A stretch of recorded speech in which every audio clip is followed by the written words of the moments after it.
Hello বন্ধুরা, আমি আজকে তোমাদের কাছে নতুন একটা রান্নার রেসিপি নিয়ে এসেছি, কলা কোপ্তা। দেখো, কলা আর আলু আমি সেদ্ধ করে রেখেছি। এখানে বেসন নিয়েছি, আদা গ্রেট করে রেখেছি, তেজপাতা আছে, কিশমিশ আছে, লঙ্কার গুঁড়ো আছে, চিলি ফ্লেক্স আছে, গোটা গরম মশলা আছে, নুন আছে, এখানে জিরে গুঁড়ো রয়েছে, মেথি পাতা রয়েছে, ধনে গুঁড়ো রয়েছে, আর আছে এখানে কাশ্মীরি লঙ্কার গুঁড়ো। এবার বোলের মধ্যে আমি আলুটা আর কাঁচকলাটা নিয়ে নিচ্ছি, নিয়ে একসাথে মেখে নেব।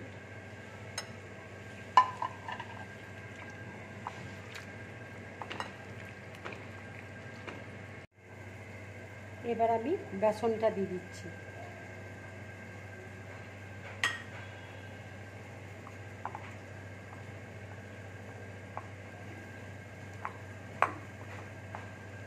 বেসন দিয়ে ভালো করে মেখে নেব।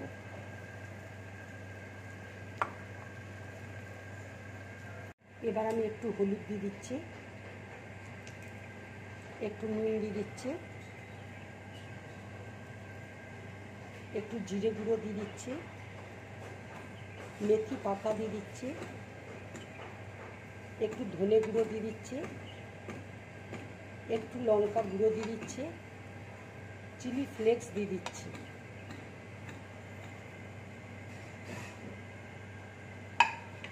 এক চামচের মতন সাদা তেল দিয়ে দিচ্ছি, দিয়ে আমি ভালো করে মেখে নেব। দেখো, আমি হাতের মধ্যে তেল লাগিয়ে নিয়েছি। এবার আমি কোপ্তাগুলো বানিয়ে নিচ্ছি।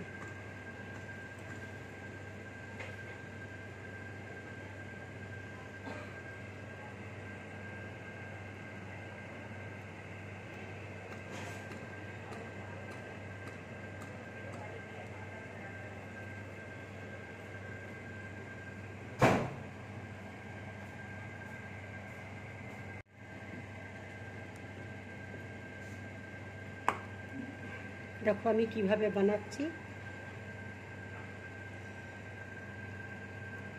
এর মধ্যে কিশমিশ আমি দিয়ে দিচ্ছি,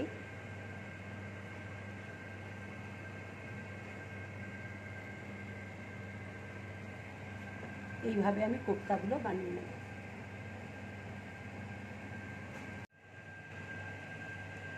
এবার আমি কোপ্তাগুলো তেলের মধ্যে ছেড়ে দিচ্ছি।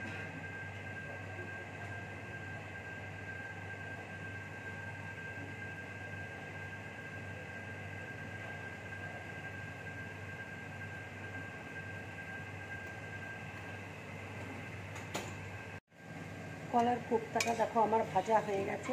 এবার আমি প্লেটের মধ্যে তুলে নিচ্ছি।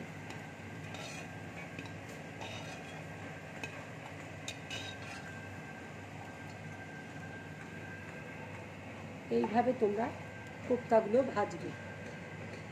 দেখো, কোপ্তাগুলো আমার সব ভাজা হয়ে গেছে। এবার আমি একটা বাটির মধ্যে লঙ্কা গুঁড়ো নিয়ে নিচ্ছি, ধনে গুঁড়ো নিয়ে নিচ্ছি, জিরে গুঁড়ো নিয়ে নিচ্ছি,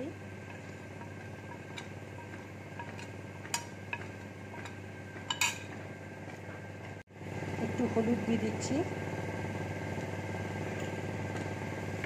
জল দিয়ে আমি গুলে নেব।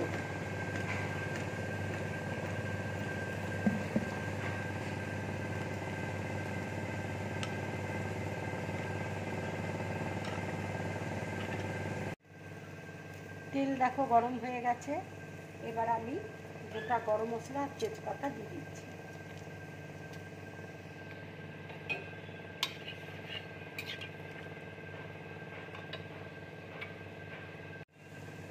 এবার আমি আদা গ্রেট করে রেখেছিলাম, আদাটা দিয়ে দিচ্ছি।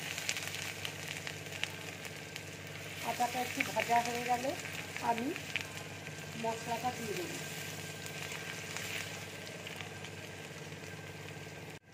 আদাটা দেখো ভাজা হয়ে গেছে। এবার আমি মশলাটা দিয়ে দিচ্ছি।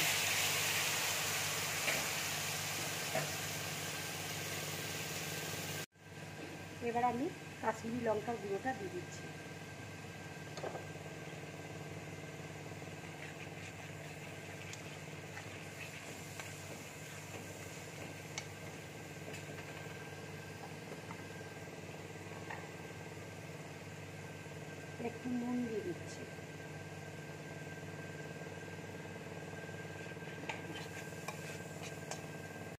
দেখো মশলাটা আমার ভাজা হয়ে গেছে, এবার আমি জল দিয়ে দিচ্ছি।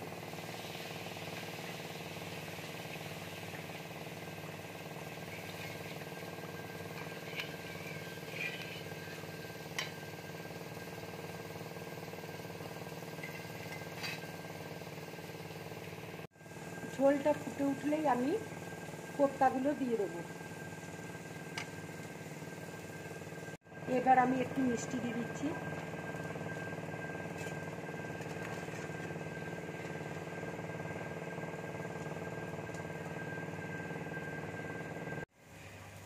ঝোলটা ফুটে গেছে, এবার দেখো গ্রেভিটাও খুব সুন্দর হয়েছে। এবার আমি কোপ্তাগুলো দিয়ে দিচ্ছি।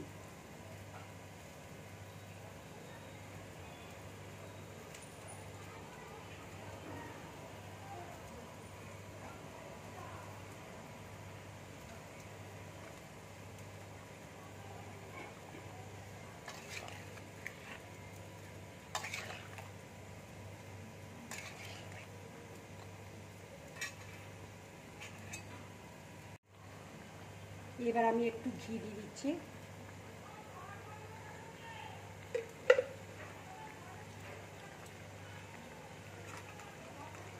একটু শাহি গরম মশলা দিয়ে দিচ্ছি।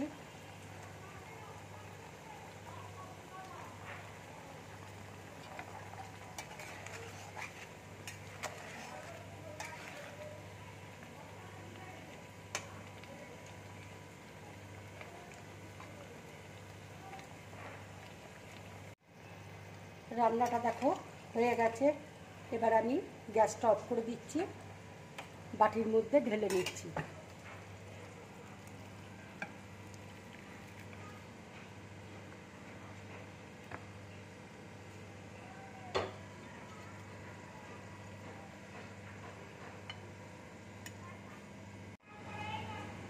বন্ধুরা, তোমরা এইভাবে কোপ্তা করে খাবে, খুব ভালো লাগবে। গরম ভাতের সাথে খেও, কিংবা রুটির সাথে, পরোটার সাথে খাবে, খুব ভালো লাগবে। যদি আমার রান্নাটা ভালো লাগে তাহলে লাইক করবে, শেয়ার করবে, আর ড্রিম ব্লগ চ্যানেলটাকে সাবস্ক্রাইব করবে। নমস্কার।